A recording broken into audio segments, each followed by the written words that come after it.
to stop the car from overheating.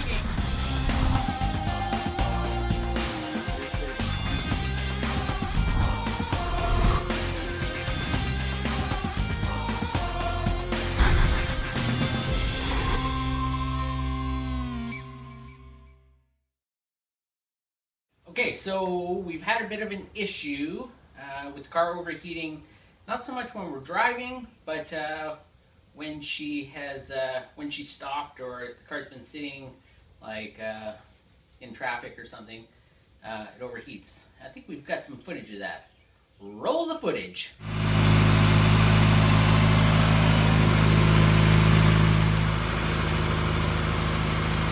Okay, so as you can see, it's basically it's overheating and basically leaking out of the cap on the radiator. It's a pressure cap. So, and we have determined that the fan is not coming on.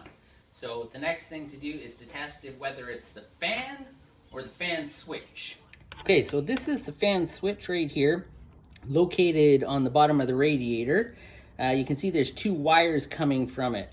So the way to test whether it's the switch or the fan is we're going to pull these two wires off and connect them together, and if the fan runs, then we know it's the switch. If the fan doesn't run, then it's a more serious problem with the fan itself. Okay, so what I'm going to do is pull the wires off of here and just jump them together, and like I said, if the fan starts up, then we know it's the switch.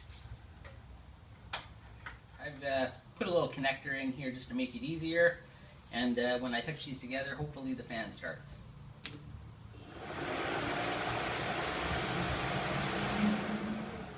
The fan is running, so that means it's the switch itself. So the next thing we're going to do is just basically remove this hose that's running from the radiator to the water pump. I'm just going to disconnect it at the water pump here. That way I can kind of aim that hose down into the container we have underneath there to catch the coolant.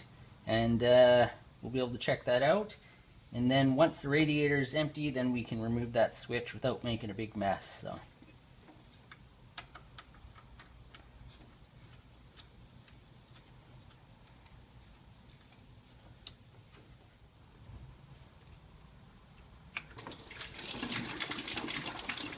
Okay, so I don't have a socket the right size. This is the new switch here. I don't have a socket the right size. It's probably, I think it's bigger than 27, so it's probably like 28 or 29 mil.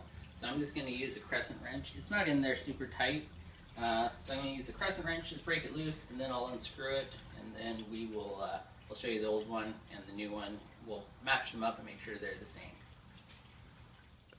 Okay, so here's the old one out. You can see it's two-prong, kind of a brass plug with a washer on there. This is the new one. It's basically looks exactly the same. Two-prong. The markings on it. 705. It comes in a couple different temperature ratings. One is like 89 degrees and one is like 92 or 93 degrees. I did get the 89 degree one only because that's what they had in stock, and I thought worst case scenario the fan comes on a little bit earlier. So. If there's any reason why that's a terrible idea, let me know in the comments, but we're going to install this and we'll report back how it works. So.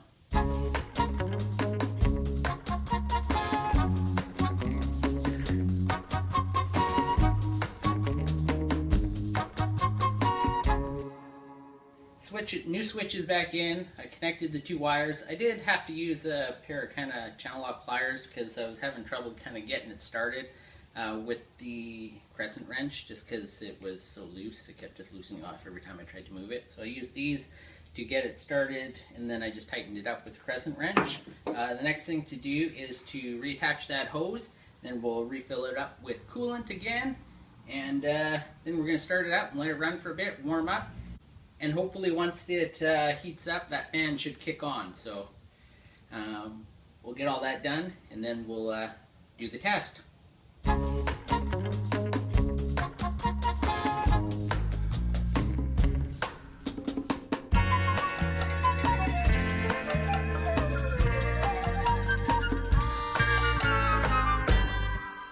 Okay, so we've been running the car for a few minutes here.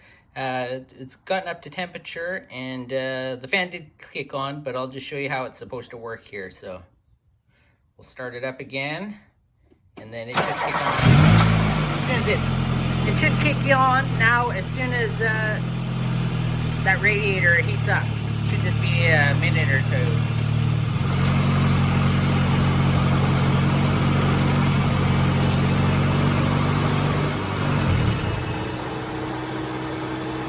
Okay, so now you can see the fan's running. It'll run for like a minute or so now until that gets that coolant temperature down to below the switch point. So everything's working excellent now. Job well done.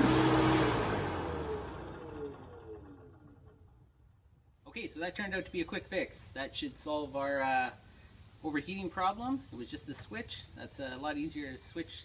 That's a lot easier to switch. See what I did there?